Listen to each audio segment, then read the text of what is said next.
Kabar baiknya, setiap amalan yang dikerjakan di bulan Sya'ban itu tidak sekedar dicatat, tapi langsung dibawa naik, disampaikan kepada Allah oleh para malaikat.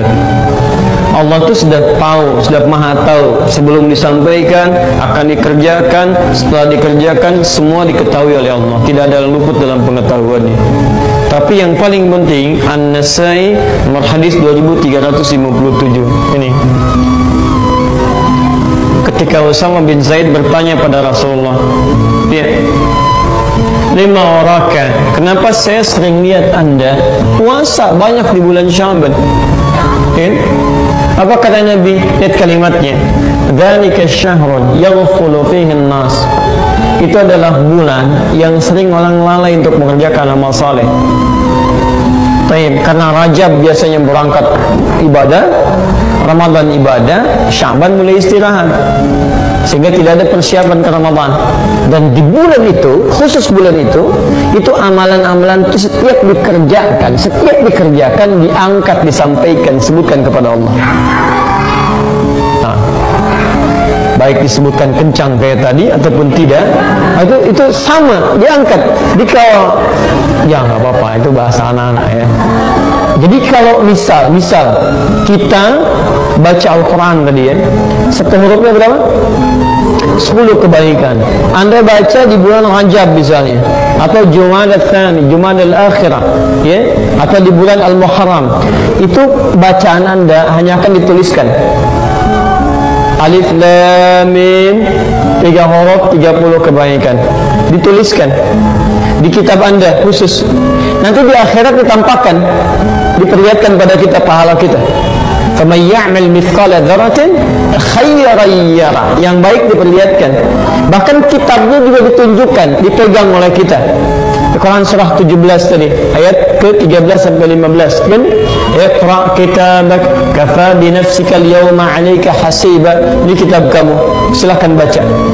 Cukuplah hisab kamu terjadi saat ini sesuai dengan amalan kamu.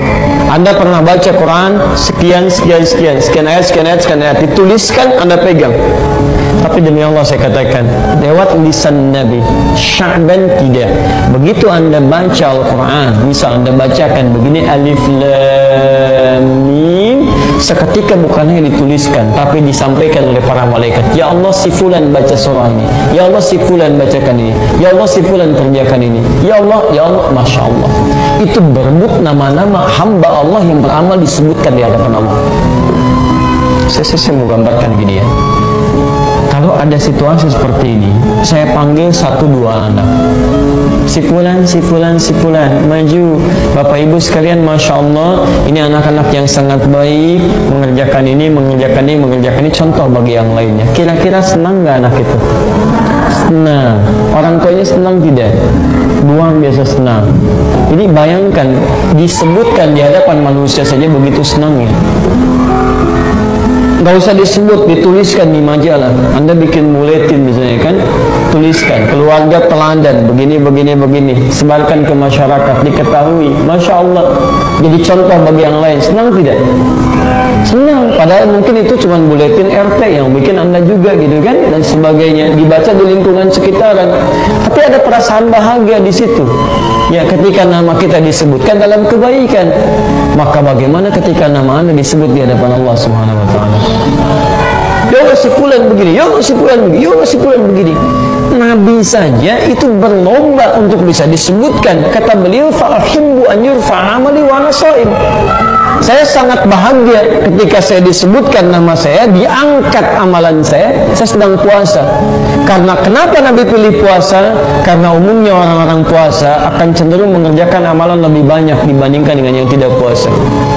Silahkan sunnahnya bisa kerjakan, baca Qurannya dilakukan dan sebagainya. Sehingga ketika dikerjakan banyak disebutkan, ya Allah, si fulan.